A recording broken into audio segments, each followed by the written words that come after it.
continuamos con nuestra serie de teología sistemática. Y habíamos iniciado la semana pasada con el tema de la teología propia, que ahora se había escrito, si se dan cuenta. Teología propia. ¿Qué es la teología propia? A ver, vamos a hacer preguntas directas. Sale. No le puse los pilas. Pero vamos a ver. Carlos, Will, ¿qué es teología propia? ¿Qué estudia la teología propia?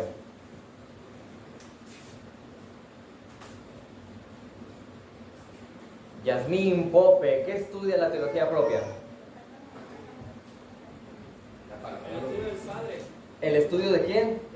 Del Padre, de Dios Padre, de la primera persona de la Trinidad. Muy bien. Y es lo que habíamos empezado a estudiar. Porque todavía hay un ligero eco. Lo voy a tratar de eliminar. Bueno, creo que ahí ya quedó. Entonces, nosotros lo veíamos de esta manera. Empezamos viendo, para entender acerca de lo que la Biblia dice acerca de Dios Padre, de la primera persona de la Trinidad, veíamos primero que nada la existencia de Dios.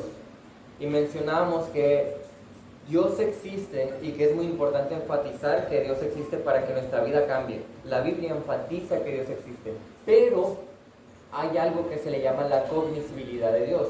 Esto es que Dios es incomprensible. Así que, ¿cómo le vamos a hacer como seres humanos para conocer a Dios si Dios es incomprensible? Bueno, Dios se revela de ciertas maneras, de acuerdo a lo que dice en la Biblia, y lo suficiente para que nosotros le conozcamos y le podamos adorar. Ahora, habíamos visto aspectos del carácter de Dios y veíamos que nosotros, para conocer a Dios, para adorarle, para entender algo sobre quién es Él, debemos de conocer su carácter. Esa es la manera en la que yo puedo conocerlo en realidad, el saber cómo es su carácter. Y lo veíamos en diferentes maneras. Por ejemplo, los nombres de Dios. Los nombres de Dios indican cómo Él se está presentando. Entonces, indican su poder o sus obras. Todavía hay un eco. Ahí sí me puedes ayudar tantito, Will. También veíamos la imagen o las imágenes que utiliza Dios para presentarse al hombre, para que lo conozcamos. De tal manera que con las imágenes físicas nos muestra aspectos de su obra y de su poder. Con las imágenes humanas nos muestra cómo se relaciona con nosotros. Y veíamos distintos tipos de imágenes con los cuales le podemos conocer. Pero también hablábamos de los atributos. Y mencionábamos que hay atributos comunicables e incomunicables. ¿Ok? Antonio, Chala, ¿cuáles son los atributos incomunicables o los comunicables? ¿Lo recuerdan más o menos? Bueno, hermano, los incomunicables son los que solamente Dios tiene. Así es. Ser como el ser todopoderoso, el ser omnisciente, que todo lo sabe. Y los comunicables son los que nosotros podemos tener, que Dios nos da, como tener amor por los semejantes, tener conocimiento ilimitado de Él. Yo creo que más que no me dirá. Sí, pero en sí es eso. Max, si puedes poner ahí en el micrófono D9, en la frecuencia D9, para que no choque con la C0. Sí, ya lo va solucionando. Exactamente lo que decía ahí Antonio es precisamente eso. Hay atributos de Dios que Dios ha permitido que nosotros podamos experimentar. Recuerden que somos imagen de Dios nosotros, ¿ok? Pero hay otros que solamente Él va a tener como Dios divino. Hacer la lista es complicada. Los teólogos no se ponen de acuerdo sobre cómo son algunos comunicables e incomunicables. Me voy a atrever a hacer una lista de ambos solamente para conocer más de Dios, no para decir que exactamente estos son atributos comunicables y estos incomunicables. Entonces, desde mi perspectiva, pienso que estos son los atributos incomunicables, que es la independencia de Dios, la inmutabilidad de Dios, la eternidad de Dios, la omnipresencia de Dios y la unidad de Dios. ¿Qué es la independencia de Dios? Esto tiene que ver con su autoexistencia. ¿Qué significará entonces eso? ¿Cuál es el poder o el atributo que Dios tiene ahí?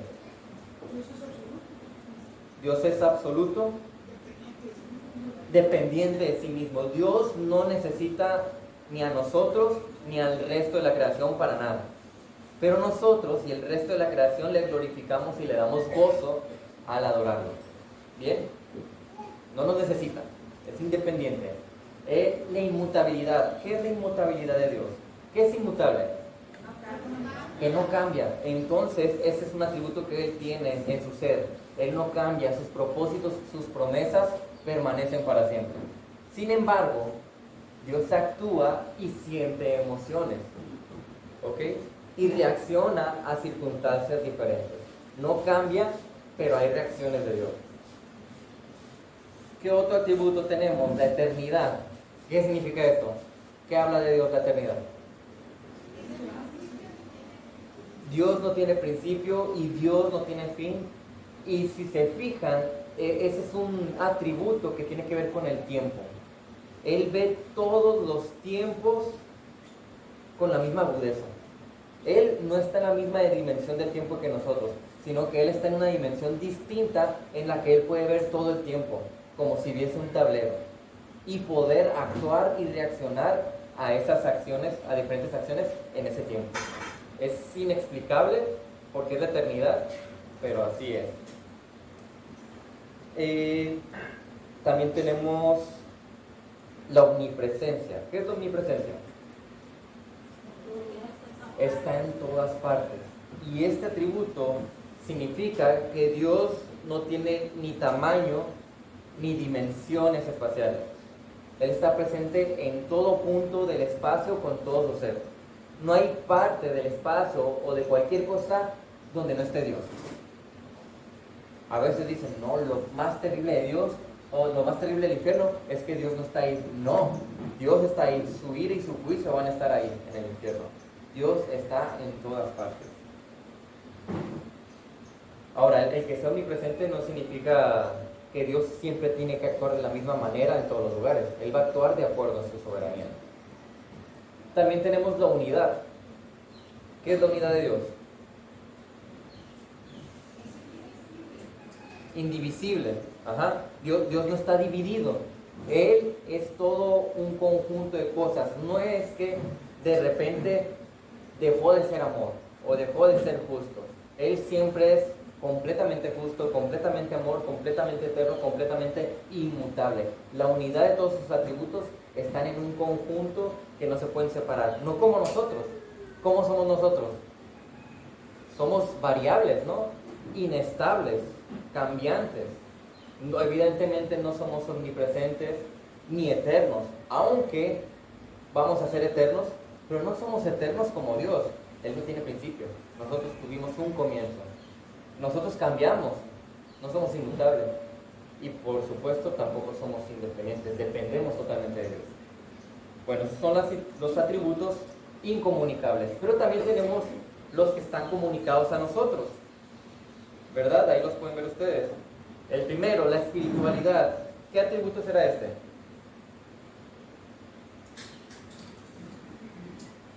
La espiritualidad. Dios es un ser que no está hecho de ninguna materia. No tiene partes ni dimensiones. Y no lo pueden percibir nuestros sentidos corporales. Hay gente que dice, sentí a Dios. Y sentí como un escalofrío y el cuerpo caliente. Y está bien.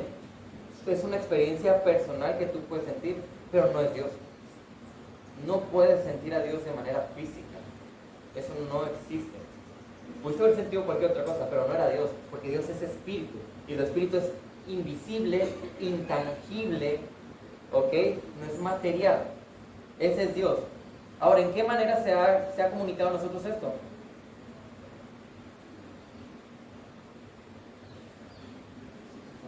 ¿Qué somos nosotros? Parte material e inmaterial, ¿ok? No se nos ha compartido por completo estos atributos, pero tenemos algo de ellos, ¿ok? Conocimiento, omnisciencia. ¿Qué es este atributo, la omnisciencia? Dios todo lo sabe, todo lo conoce plenamente todas las cosas y nosotros podemos conocer cosas, podemos adquirir más y más conocimiento. La sabiduría, ¿qué es la sabiduría?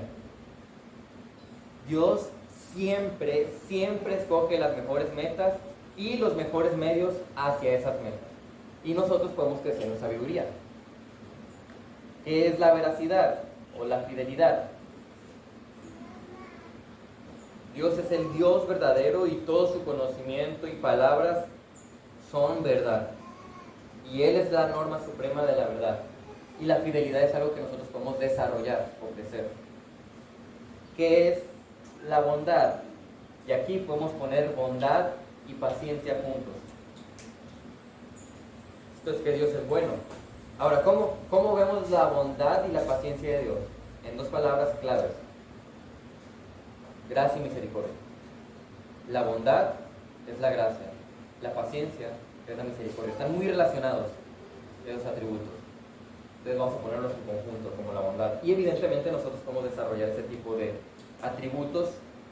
El amor de Dios quiere decir que Dios se da eternamente a otros. Tenemos la santidad, que el significado básico de santidad es apartado del pecado, separado del pecado, separado para Dios. Es en el sentido de estar alejado de la maldad. Dios es justo, o sea, recto. Dios es celoso. ¿En qué sentido? Él protege su honor, porque Él es el único que realmente lo merece. No es egoísmo eso. Dios es un Dios lleno de ira, pero ira santa. Aborrece intensamente el pecado. El atributo de su voluntad, que Dios aprueba y determina toda acción necesaria. Bueno, tenemos otros, ¿no? Soberanía, omnipotencia, perfección, bendición, belleza. Son todos ellos atributos de Dios que nosotros podemos desarrollar en cierta manera. Y esto nos habla de quién es Dios. Porque ¿qué pasa con la gente?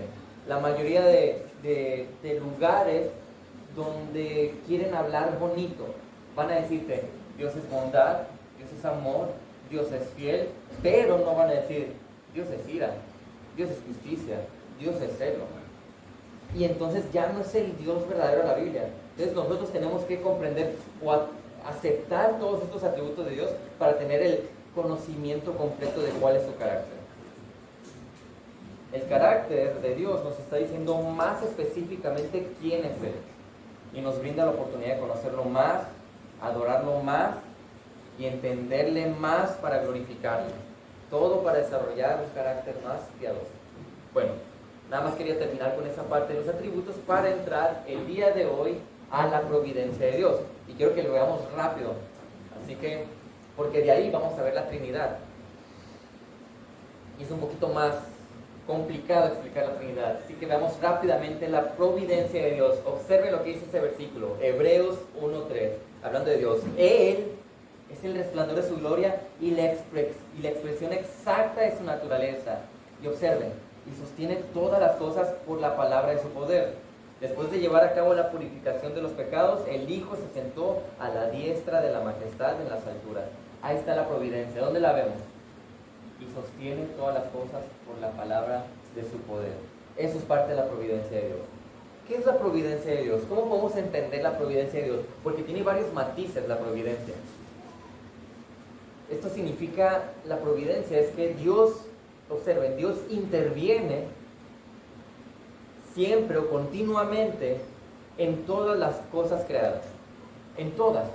No solamente en nuestra vida, en todas las cosas. Esa es parte de la providencia de Dios.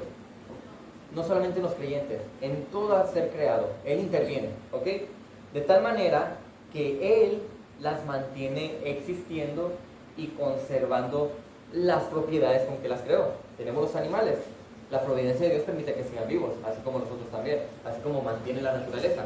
Otro aspecto de la providencia de Dios, Él coopera con las cosas creadas en toda acción. ¿Entienden? De alguna manera Él soberanamente permite u ordena que sucedan cosas con esas cosas creadas para que se cumplan partes de sus planes. Eso es parte de la providencia de Dios. Y Él las dirige para que cumplan los propósitos que les asignó. Todo ese paquete de cosas es la providencia de Dios. Pero para entenderla un poquito más sencilla o profundamente, veamos esto. La preservación, la concurrencia y el gobierno que hablan de la providencia de Dios, pero vamos a ver un aspecto que es el problema del mal. Y eso es rápido. Preservación. ¿Qué se les viene a la mente con preservación? Cuidado, conservar, así es. Dios mantiene existiendo todas las cosas creadas. Y Él las mantiene existiendo con las propiedades con las que Él los creó. Esa es su providencia. Por eso decimos providencialmente, amanecimos el día de hoy. Es parte de su providencia. Colosenses dice, y Él es antes de todas las cosas, y en Él todas las cosas permanecen. Él permite, Él sostiene, preserva. Para aclarar, Dios no está continuamente recreando todo, sino que lo preserva. Por eso es providencial. Pero también tenemos la concurrencia. ¿Qué es concurrencia? ¿Han escuchado esta palabra? Concurrir. ¿A qué suena concurrir? Participación. Algo como si fuera un conjunto, ¿verdad? Miren, eso es que Dios coopera con las cosas creadas en toda acción. Toda acción que tiene todo lo creado, Él está cooperando ahí. O está permitiendo soberanamente que suceda, o es algo que Él ordenó que sucediera de esa manera, o está moviendo que suceda de esa manera. Eso es la providencia de Dios. Y eso es en todas las cosas creadas. Él dirige esas cosas a que sucedan de tal manera, cierta situación, cierta circunstancia, todo. Efesios 1:11 dice, también en Él hemos obtenido herencia, habiendo sido predestinados según el propósito de aquel que obra todas las cosas conforme al consejo de su voluntad. Observan, Él está dirigiendo todo eso. Él está controlando todo ese tipo de cosas. ¿Y cuál es la prueba de esto? La creación inanimada que tenemos, los animales, acontecimientos casuales. Las casualidades es eso. Todos los aspectos de nuestra vida. Nacer, vivir, respirar. En cierto sentido, si se fijan, Dios plenamente causa los acontecimientos, pero también son plenamente causados por la criatura. Es extraño entenderlo, ¿no?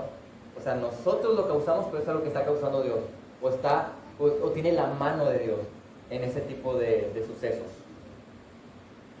Pero también tenemos el gobierno de Dios, que es parte de su providencia.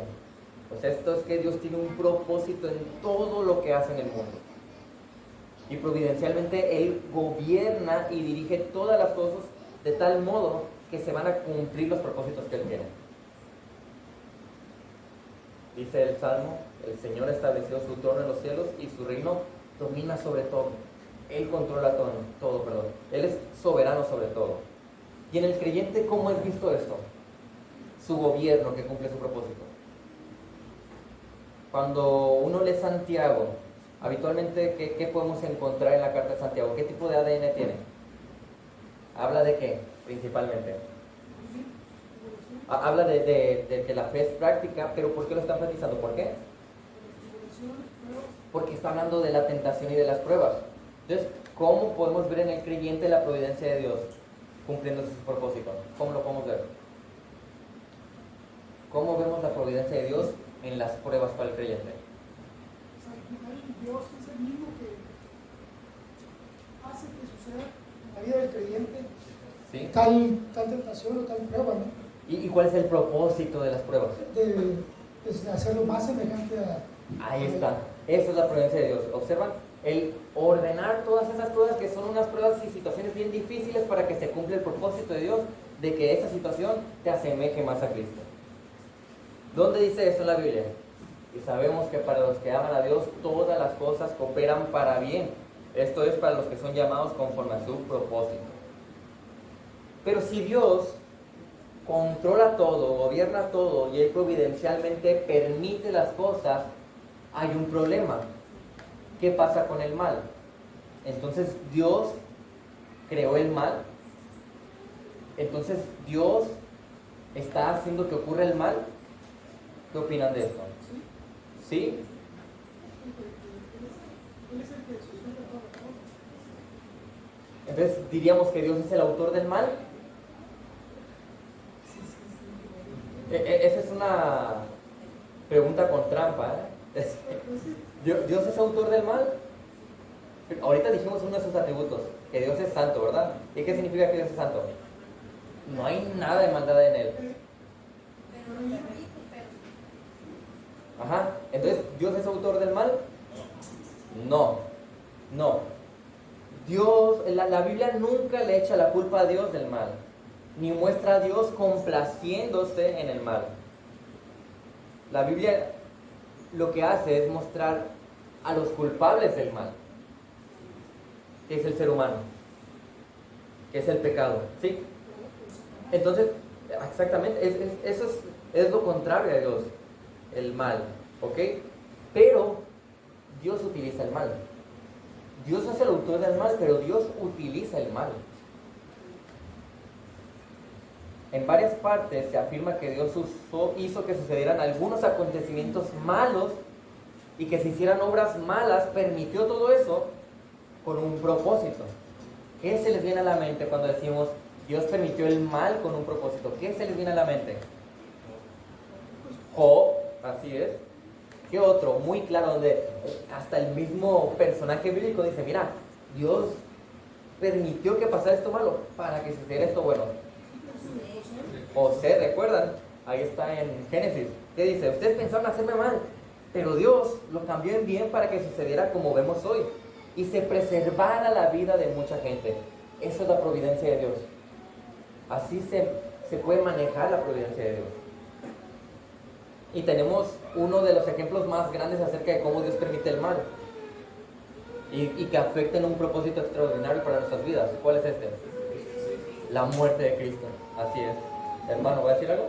Sí, es que al momento en que Dios permite la acción de Satanás en la vida de Job, por ejemplo, o también en la tentación que provoca que caiga José, al final de cuentas, la Biblia muy claramente dice que Dios no tienta a nadie, y nadie puede decir que fue tentado por Dios, pero al final el punto es que de alguna manera Dios está pues encaminando a que haya ese tipo de eventos, aunque no sea el autor propiamente. Sí, o sea, no sé si me explico. Al final es Dios mismo, como acabo de mencionar, quien está haciendo que sucedan ciertos eventos en la vida del creyente para que, pues lo decíamos hace rato, para hacerlo cada vez más semejante o para la gloria misma de Dios. Así es. Y esa es la verdad bíblica importante que tenemos que entender. Dios no origina el mal, pero Dios utiliza el mal. Ajá, lo encamina para sus propósitos. Porque incluso quienes no son salvos van a sufrir, y eso va a seguir dándole la gloria a Dios, ese tipo de acción, porque se está cumpliendo su obra. Dios no los mandó al infierno, o sea, Dios no les dijo pequen, ellos son responsables de eso, pero aún así, en esa situación, Dios está siendo glorificado, porque se está cumpliendo sus propósitos.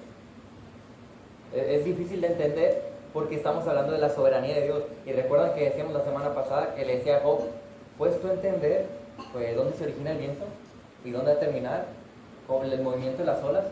¿Alcanzas a comprender por lo menos situaciones de cosas creadas? No, ¿verdad? Ahora, ¿cómo vas a entender algo que no es creado, algo infinito como Dios, como sus pensamientos? A veces batallamos para comprender todo eso. Son misterios, pero son realidades también. Entonces, si Dios causa el mal, Dios no es santo y por lo tanto no es Dios. Si el mal existe, pero Dios no quiere, entonces Dios no es soberano y por lo tanto no es Dios. Son dos cosas que tenemos que entender. Dios no causa el mal, pero sí ha permitido que exista el mal y que cumpla ciertos propósitos. Es parte de su providencia. Entonces la pregunta, ¿por qué Dios juzga? Porque Él es justo y porque Él es soberano, lo decíamos ahorita.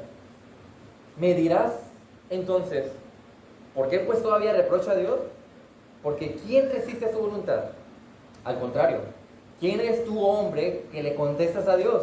¿Cómo vas a decirle, Dios, ¿por qué permites que gente vaya al infierno? ¿Cómo vas tú a reprocharle eso a Dios?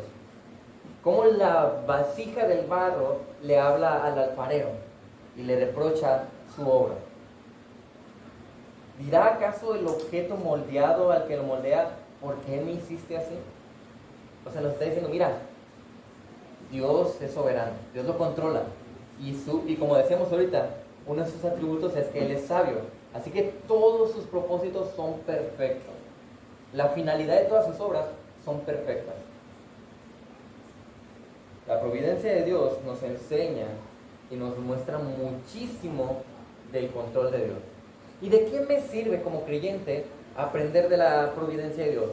¿Creen que el entendimiento de su providencia cambia en algo mi manera de vivir o de pensar? ¿Qué creen ustedes? ¿Será así? ¿Qué provoca el conocimiento de su providencia? Temor, reverencia, confianza, ¿no? ¿Qué va a pasar a la próxima vez que yo me enfrente en una prueba y de repente se me venga a la mente su providencia? ¿Qué creen que va a pasar ahora? Puede que peque otra vez, pero ahora ya hay algo, ¿no? Ahí en tu cabeza te está diciendo, bueno, ¿quién está controlando esto? ¿Y qué propósito tiene esto si yo soy creyente? Ya, debe de cambiar. El conocer la providencia de Dios nos lleva primero que nada a exaltarlo, pero debe de generar un cambio en tu manera de pensar, porque ya te está preparando y te está cambiando el panorama y la perspectiva para cuando tú te enfrentes a situaciones. Va a haber confianza, va a haber reverencia, va a cambiar tu manera de reaccionar. O vamos a desarrollar un cambio, porque no es a la primera, sino que estamos creciendo en ese aspecto. Por lo tanto, esto nos va a motivar y nos invita a que nos gocemos en lo que Dios hace. No cuestionar o quejarnos de las situaciones, sino descansar buscando su ayuda en tiempos de desesperación, frustración y dolor. Hasta aquí, ¿alguna pregunta sobre la providencia de Dios? ¿Pregunta sobre la providencia de Dios? Pues sí, tenemos muchas preguntas, ¿verdad?, sobre la providencia de Dios, pero respecto al tema observado, si no, vámonos a lo difícil. La Trinidad. Último aspecto que vamos a ver acerca de la teología propia es la Trinidad.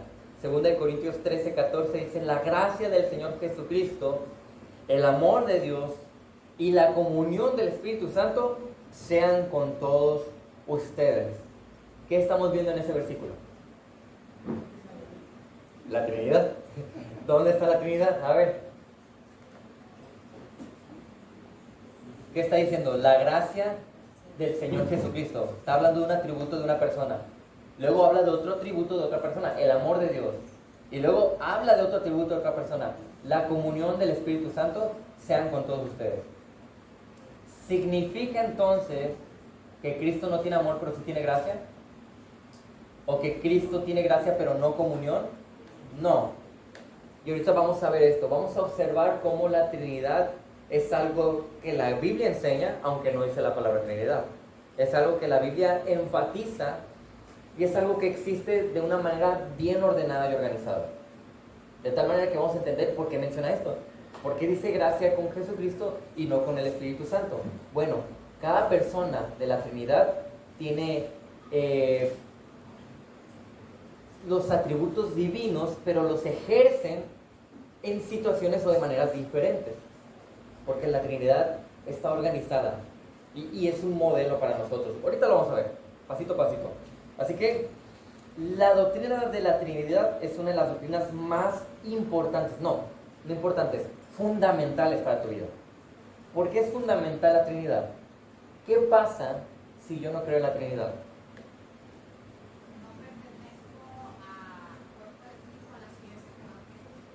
No puedo decir que soy creyente si yo no creo en la Trinidad. ¿Por qué? ¿Por qué no soy creyente si no creo en la Trinidad?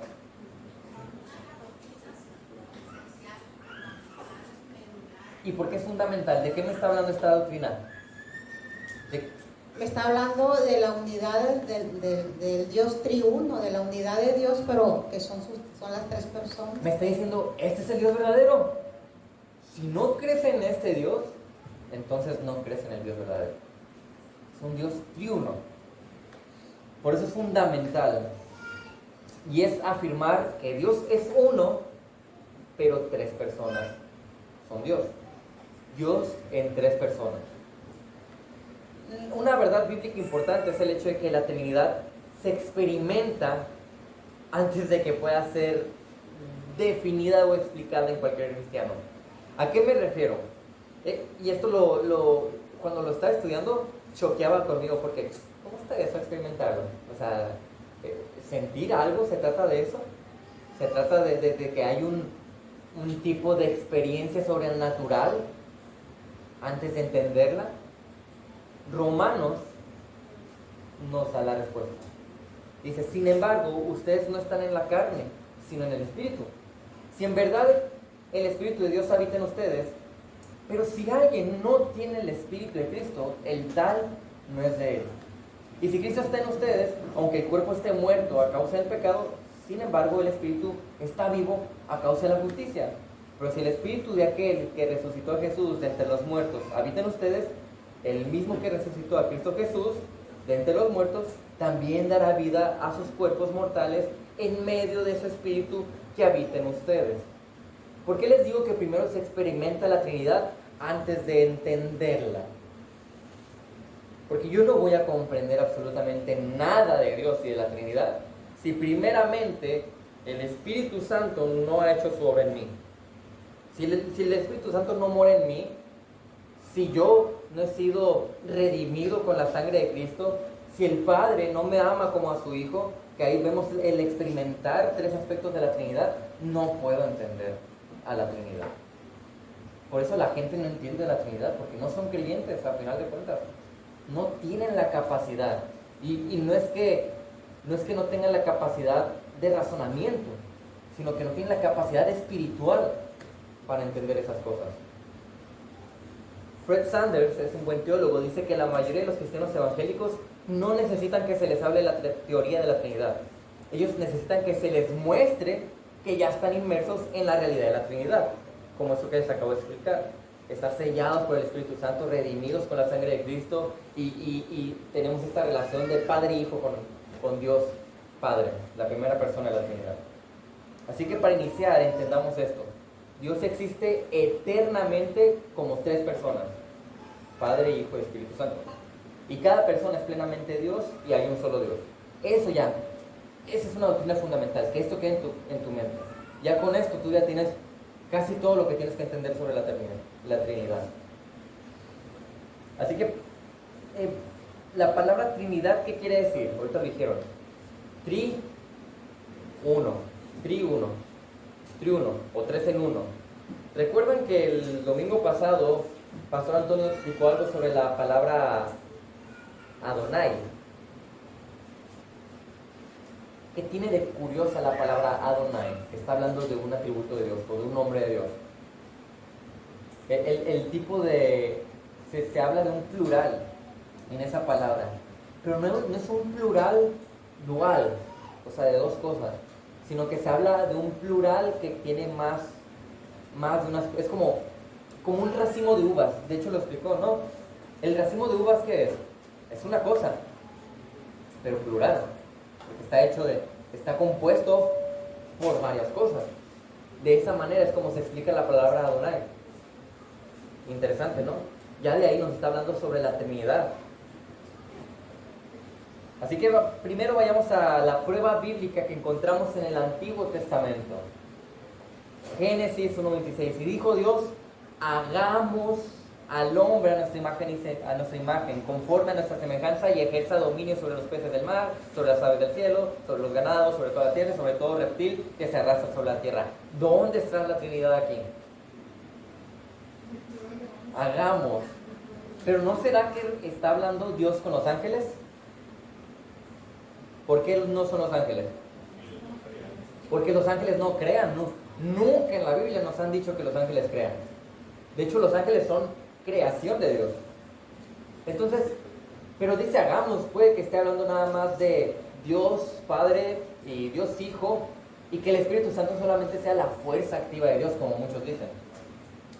¿Cómo sé que hagamos? Es una palabra clave. En el hebreo, esta palabra, el hebreo utiliza, es raro, ¿no? Porque utiliza el singular, utiliza el plural dual, hablando de como dos cosas, y el plural, que ya son más de dos cosas.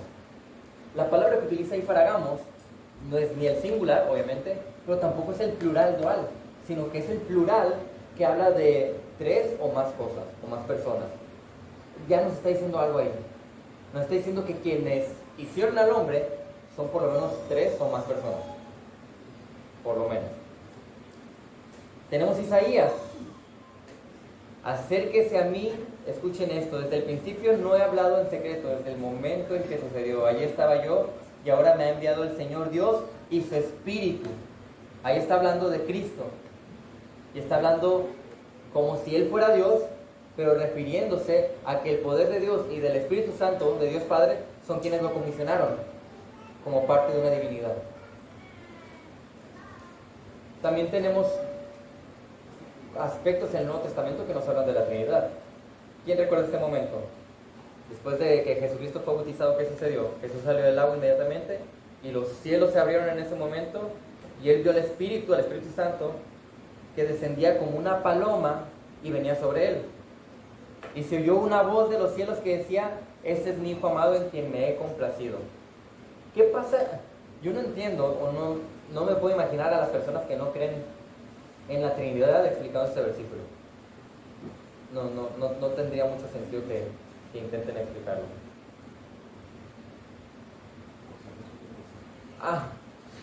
Perdón. Bueno, ahorita lo aclaran. También tenemos, por ejemplo, 1 de Pedro 1:2. Según el previo conocimiento de Dios Padre, por la obra santificadora del Espíritu, para obedecer a Jesucristo y ser rociados con su sangre. Que la gracia y la paz les sean multiplicadas a ustedes. ¿De quién está hablando ahí? ¿Cuál es la obra que está haciendo Dios en el creyente? De Dios Padre. ¿Qué está haciendo ahí? Da conocimiento. ¿Por medio de qué? De la obra del Espíritu Santo que santifica. ¿Por medio de qué? De la obra de Jesucristo que dio en su obra con su muerte. Por eso dice que somos rociados con su sangre. Está hablando de cómo las tres personas de la divinidad participan aún en aspectos del creyente. Solo para aclarar, me equivoqué, no era Adonai, es Elohim, el que habla sobre la pluralidad.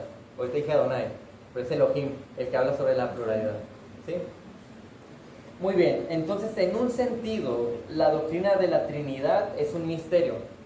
Jamás vamos a entender por completo la Trinidad. No podemos tomar algo humano para ejemplificarlo. No existe nada que de verdad se asemeje a lo que es la Trinidad. Unos dicen que las estaciones o los tres estados del agua. No puede ser, es un mal ejemplo. Muchos dicen que el acorde musical que utiliza tres notas. Tampoco, se queda corto. No hay nada en la creación que pueda explicar lo particular que es esto. Sin embargo, podemos entender algo de su verdad resumiendo las enseñanzas de la Biblia en tres afirmaciones clave. Que se nos graba. Si esto se nos graba, ya tenemos lo más importante de esta doctrina. Dios, acá Luis, Dios es tres personas, cada persona es plenamente Dios y hay un solo Dios. Hace rato mencionabas al inicio, cuando hablabas de la Trinidad, no sé si haya que hacer hincapié en que realmente no creer en la Trinidad es una ofensa a Dios. Por eso decimos que las sectas que están en una religión unicitaria, le llaman unitaria, realmente están en una ofensa constante hacia Dios, porque Dios es tres veces Dios en una sola persona. O sea, creo que para mí es muy importante y muy enfático hacer esa referencia de que es realmente una ofensa. Y la misma Biblia menciona que una blasfemia contra el Espíritu Santo no hay perdón. Sí, nosotros lo enfatizamos la semana pasada, ¿no? Decíamos que una idea equivocada de Dios es idolatría. Así que una idea equivocada de la Trinidad va a tener la tendencia a ser idolatría. porque ya estás creyendo en un Dios que no es el Dios de la Biblia. Y si tú crees en un Dios que no es el Dios de la Biblia, es idolatría, sencillamente. Así que grabémonos esto: Dios es tres personas, y las tres personas son plenamente Dios, pero hay un solo Dios, solamente uno. ¿Cómo sé o dónde nosotros vemos que cada persona es plenamente Dios? Con el Padre creo que no hay muchas vueltas que darle, ¿no? En el principio Dios creó los cielos y la tierra. A Dios Padre habitualmente se le está mencionando como creó esto, hizo esto, su palabra dijo esto o hizo aquello. Y generalmente se está mencionando de esta manera a Dios Padre, con esos atributos divinos. Pero también tenemos al Hijo mencionado en este tipo de obras. Por ejemplo, dice en el principio ya existía el Verbo, y el Verbo estaba con Dios, y el Verbo era Dios, hablando de Cristo, ¿no? Él estaba en el principio con Dios, o sea, en aquel principio que acabamos de leer. Todas las cosas fueron hechas por medio de Él, y sin Él nada de lo que ha sido hecho fue hecho. O sea que Él tiene ese atributo de la creación, de crear, perdón. En Él estaba la vida, y la vida era la luz de los hombres. ¿Y cómo es que yo puedo creer que el Espíritu Santo también es plenamente Dios? ¿Cómo sé yo que el Espíritu Santo no es una fuerza activa de Dios solamente, como muchas personas suelen creer equivocadamente? Hechos 5, 3 al 4 dice: pero Pedro dijo: Ananías, ¿por qué ha llenado Satanás tu corazón para mentir al Espíritu Santo? Ojo, ¿recuerdan que la iglesia iba iniciando? ¿Y de quién es la iglesia? Es la iglesia de Cristo, ¿verdad? Es Dios Padre es a quien uno le miente cuando miente, ¿verdad? Pero ¿qué dice aquí? ¿Por qué ha llenado Satanás tu corazón para mentir al Espíritu Santo? Está poniendo el Espíritu Santo al nivel de Dios. Y quedarte con parte del precio del terreno. Mientras estaba sin venderse, no te pertenecía, y después de vendida, no estaba bajo tu poder. ¿Por qué concebiste este asunto en tu corazón? No has mentido a los hombres, sino a Dios. ¿Y a quién dijo que le había mentido? El Espíritu Santo. ¿Y cómo está siendo mencionado el Espíritu Santo al final? Como Dios. Espíritu Santo, Hijo y Padre son plenamente Dios. Hay muchos más versículos que podemos citar, pero por el tiempo no creo que sea necesario que vayamos a cada uno de ellos. Esa es solo una base que debemos de tener de entendimiento sobre este aspecto teológico. Pero no solamente tenemos tres personas que son plenamente Dios. Hay que enfatizar el hecho de que hay un solo Dios. No son tres dioses, sino que las tres personas en conjunto son Dios.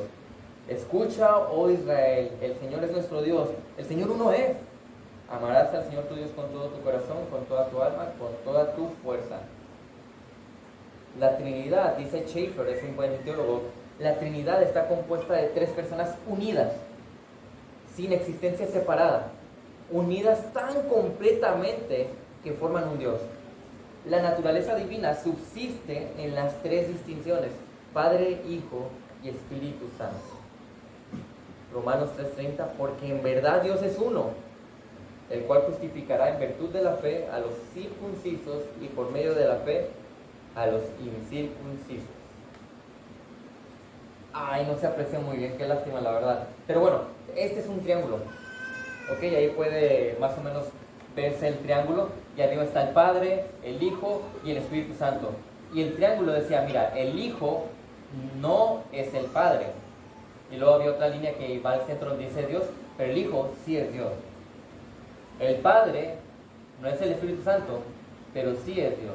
El Espíritu Santo no es el Hijo, pero sí es Dios. Entonces la relación aquí es, son personas individuales cada una, pero en conjunto son Dios, estas tres personas. Y por ejemplo, tenemos esta ilustración. Cada persona es Dios, son tres personas y es un solo Dios. ¿Qué pasaría si yo quito la parte donde dice tres personas? Vamos a decir, es un solo Dios y cada persona es Dios. Pero, ¿cuántas personas va a haber ahí para ser Dios? Ahí uno va a caer en el error de que puede decir, pues es nada más Dios Padre y Dios Hijo, si no crees en esta parte de las tres personas.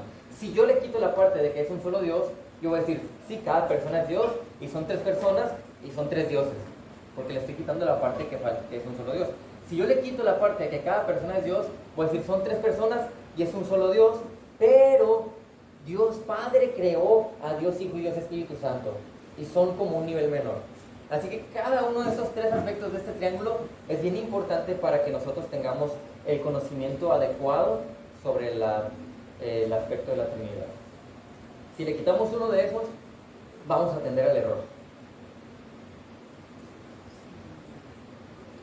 Ahora tenemos, ya casi para terminar, tenemos las relaciones intertrinitarias. ¿Qué es esto? ¿A qué le suena? Una relación intertrinitaria.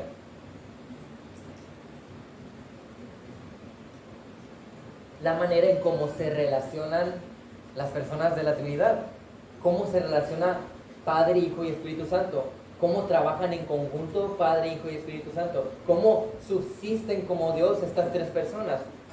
Para poder enfatizar y diferenciar correctamente las tres personas de la Trinidad, sin olvidar u omitir el hecho de que es un solo Dios, se crearon conceptos teológicos.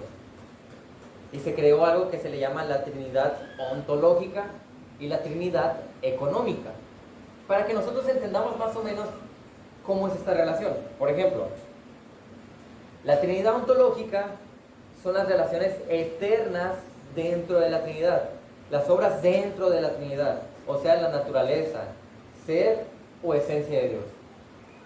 Esto es decir, que son iguales en esencia, iguales en sus atributos. Son divinos, son santos las personas que están dentro de la Trinidad. Pero también tenemos la Trinidad económica. Y esto es que el cómo se organizaron o cómo se organizan ellos y el cómo se relacionan ellos con la creación, y te das cuenta que se relacionan de manera distinta. Nosotros cuando oramos vamos a decir, gracias Espíritu Santo por morir en la cruz. ¿Vamos a decir eso? No, porque ¿quién de la Trinidad hizo eso? No le decimos gracias Padre por morir en la cruz, ¿verdad? No decimos gracias Cristo por capacitarme para santificarme. No deberíamos decirlo. ¿Quién nos capacita en la santificación? El Espíritu Santo. No decimos gracias Cristo porque yo soy tu hijo. ¿Somos hijos de Cristo o hijos del Espíritu Santo? No, porque quien está trabajando de esa manera es Dios Padre. Entonces cada uno va a relacionarse diferente con la creación. Pero esto no minimiza uno u otro. De hecho, no lo tengo aquí tan explicado y no quiero tomar mucho tiempo en ello, pero el Hijo se somete voluntariamente al Padre, y el Espíritu Santo se somete voluntariamente al Padre y al Hijo. Pero ninguno de ellos deja de ser Dios divino, con todos sus atributos, con el mismo valor, el mismo poder.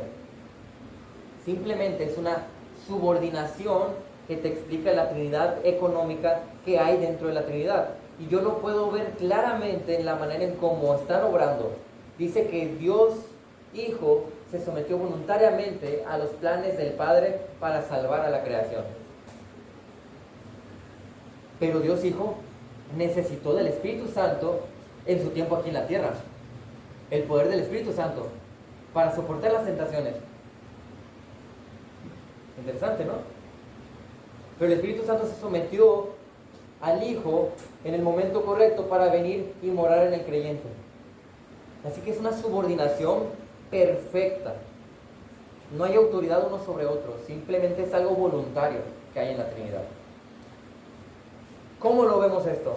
Rápidamente. Padre, ¿cómo se relaciona con la creación? Bueno, vemos ahí las obras de elegir, el amar al mundo, el dar buenas dádivas, son cosas que el Padre hace y que claramente ahí la Biblia te lo está diciendo. Ahí están los versículos. Todo esto, el material lo van a tener ustedes. El Hijo, ¿qué hace el Hijo? Enfatiza la Biblia su sufrimiento. No enfatiza el sufrimiento del Espíritu Santo del Padre, sino que se enfatiza el sufrimiento del Hijo. Se enfatiza la redención por medio del Hijo. Se enfatiza que sustenta todas las cosas. y habla específicamente del Hijo, pero también hay cosas específicas del Espíritu Santo. El regenerar, el fortalecer, el santificar son obras específicamente del Espíritu Santo en la vida del creyente. Así que son diferentes en su función y juegan papeles diferentes dentro de la Trinidad, Padre, Hijo y Espíritu Santo.